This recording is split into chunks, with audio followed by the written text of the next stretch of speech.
Hello, and welcome back to Top 10 Coolest Stuff. I work at a value hotel in the part of the world that serves the Ark, the Creation Museum, the Cincinnati Reds, and other special events in the area. The region has been growing. Hotels have been springing up like crazy. Many locals saw the hotel business as a great place for career mobility. Then the coronavirus happened. Now everything has changed. For some hotels, business has dropped 10 to 20% at best of what they were doing, and things look extremely grim. Despite the slowdown, it has also been incredibly chaotic. Everything is scary and unpredictable day to day. Here are 10 realities of life in the hotel industry during the coronavirus epidemic. So without further ado, here's our top 10 list for the top 10 craziest realities of hotel life during the coronavirus pandemic. Number 10. Hotels are essential, but layoffs and hour cuts are still happening. In the crazy age of the coronavirus, hotels have been deemed essential, but that doesn't ensure smooth sailing for hotel companies or their employees. Although many essential services have seen a spike in demand, hotels haven't participated in the surge as tourism is at a standstill all over the world. Many hotels do not want to deal with the increases in unemployment insurance, so they are trying first to cut the hours of their employees before laying people off. However, bigger hotels are often faring so poorly. Due to an apocalyptic loss in occupancy, they have no choice but to lay off employees. Some establishments near Disney World are furloughing people left and right because of the closing of the park has left some 1,000-room hotels at 1% occupancy. At that rate, they can hardly afford to keep the lights on, much less continue to pay all their employees. As for Las Vegas, many resort hotels have shut down because a huge amount of their money comes from the casino business. This requires larger gatherings of people to be successful. More than anything, they are basically gaming spaces with hotels attached. Without gaming resorts, there's no point of staying open. Number 9. Some hotels are offering special home office rates for daytime stays. At least one hotel so far, Red Roof Inn, is offering a weekday special from 8 a.m. to 6 p.m. to use their hotel rooms as a home office space. This offer is actually quite cheap, running at a little under $30 per day for your temporary office space. They even allow one other person and one pet.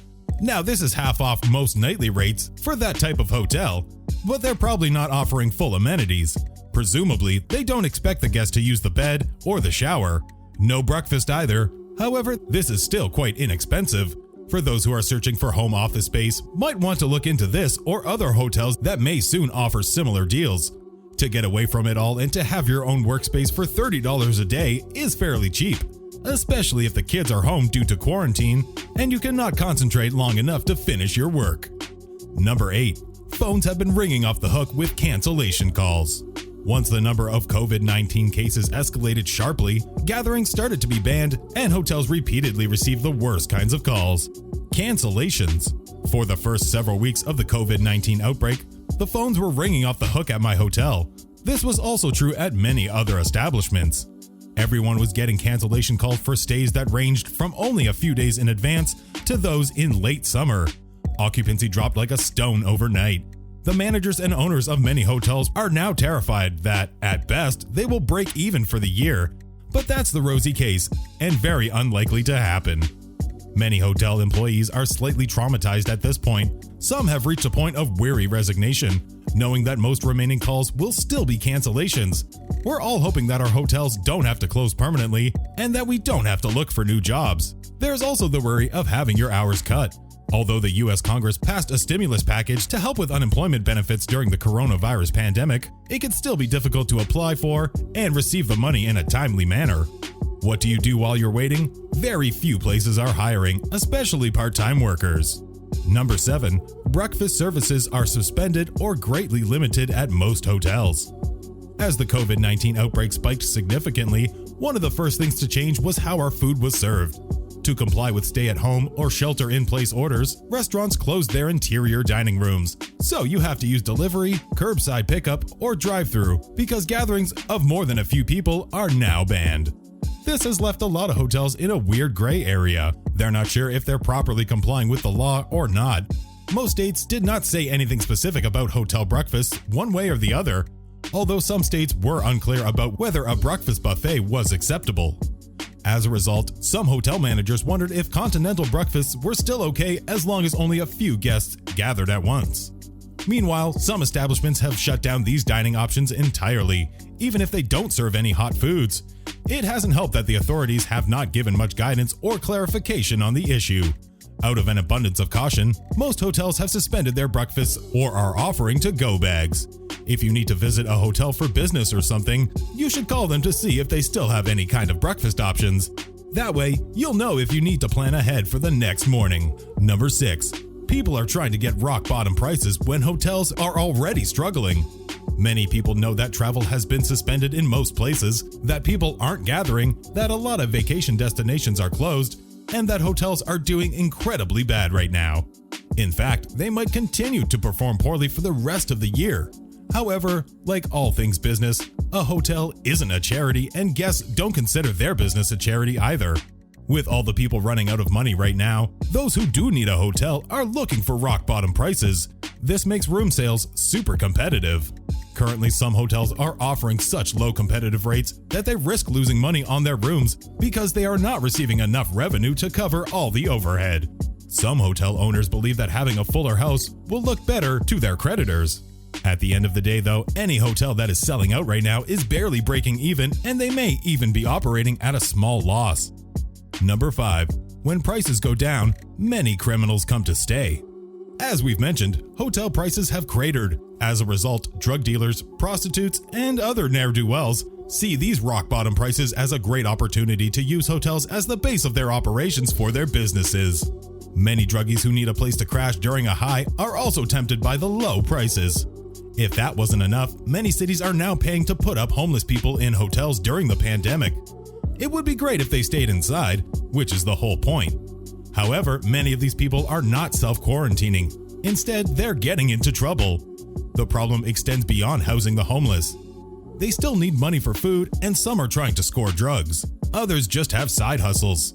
They want to save money so that they won't be homeless forever. Although it is great to give homeless people a place to quarantine, they simply don't have the resources to just stay inside hotel rooms for weeks. They certainly don't have the distractions available to them like most of us have, except for TVs in their rooms. To make matters worse, most homeless people have mental illnesses. Just giving them homes without providing them the help they need may reveal or cause even larger issues. Number 4. Some hotel workers have made themselves paranoid wrecks over the virus. Like anyone on the front lines, some hotel workers have made themselves paranoid wrecks over getting the virus. Before finally quitting, one of my coworkers was donning a new pair of gloves after every customer and was wearing a mask when the CDC was still saying it wasn't necessary. Although we know better now. She was also scaring the guests, who were afraid that she was wearing a mask because she had the coronavirus. Although you want to be careful to avoid getting the virus, it is also important to base your actions on common sense and not just paranoia. Wearing gloves can help, but you also need to wash your hands after you've taken them off. You can't touch anything that's potentially infected and then touch your face, or the gloves are useless. They can easily give you a false sense of security. In addition, your paranoia can stress you out and lower your immune system. Although hotel workers clean constantly, wash our hands like crazy, and take a lot of precautions, there is a point in which your methods to sanitize become non-stop panic cleaning and just dries out your skin without any additional health benefits. Number 3. Business is always impossible to predict, even day to day. As stated in the introduction, I work at a value hotel. Before the COVID-19 pandemic, I could work the morning shift and predict how many guests we would have by the end of the day, give or take 5 individuals. That's true even for hotels with lots of walk-in visitors. Even on days when we weren't doing so well or when it was a slow time of the year, business was usually predictable day to day. Once you know the flow of your business, you develop a sense for how things will go.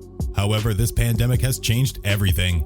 Due to cancellations, the criminal element, people traveling at the last minute to get back to their places of origins, homeless people, and many other factors, the hotel business has become impossible to predict day to day or even hour to hour. The value hotel where I work has about 115 rooms. Right now, we're filling about 20 to 40 rooms a night. It is almost impossible to predict occupancy or which days will be better or worse. Number 2. Guests are much chattier because everyone wants to talk about the pandemic. You will get some chatty guests at a hotel, but most people just want to do their business and get on their way. However, the pandemic has changed all of that. Customers and employees alike regularly commiserate about the virus. In fact, regular guests who were never chatty are now talking much more. This virus has scared many of us. By discussing what's going on, we have that human connection that can comfort some people and make them feel better.